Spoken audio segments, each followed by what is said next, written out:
મણિનગરના મહાલક્ષ્મી કોર્નરમાંથી એવમોર કંપનીના હેપી કોર્નમાંથી ગરોળી નીકળવાનો સંવેદનશીલ બનાવ બન્યો છે. ફરિયાદી ગ્રાહકો મનોજભાઈ તેલવાણી અને એમના પત્નીએ ગ્રાહક સુરક્ષામાં ફરિયાદ આપી છે. આ ગંભીર ઘટનામાં ક્રિમિનલ ઓફેન્સ પણ છે. અમદાવાદના ડીસીપી ઝોન 6 અને મણિનગરના પીઆઈને અમે રજૂઆત કરી છે.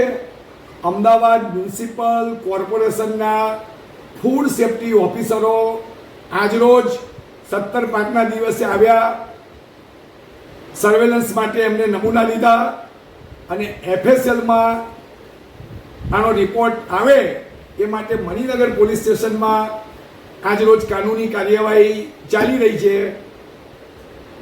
મણિનગર પોલીસ એવમોર કંપનીના પ્રોડક્શન યુનિટના મેનેજર અને સેલ્સ મેનેજર કસૂરવાર દોષિત અધિકારીઓ સામે એફઆઈઆર દાખલ કરે અને અમદાવાદ મ્યુનિસિપલ કોર્પોરેશનના આરોગ્ય વિભાગના સત્તાવાળાઓ તમામ ખાણીપીણીની ચીજવસ્તુઓના ઉત્પાદન સ્થળ ઉપર સઘન ઝુંબેશ ઉપાડે.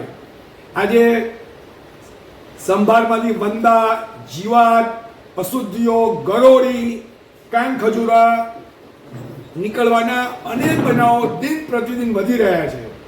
એવા સંજોગોમાં ગ્રાહકોનું આરોગ્ય ભયમાં છે અને ગ્રાહકોના આરોગ્યની સુરક્ષા અને સલામતી માટે ગ્રાહક સુરક્ષા અને પગલાં સમિતિના માધ્યમથી સાવધાન ગ્રાહક અભિયાન શરૂ કર્યું છે. મુકેશ પરીખ, પ્રમુખ, ગ્રાહક સુરક્ષા અને પગલાં સમિતિ. જય હિન્દ, જય ગ્રાહક.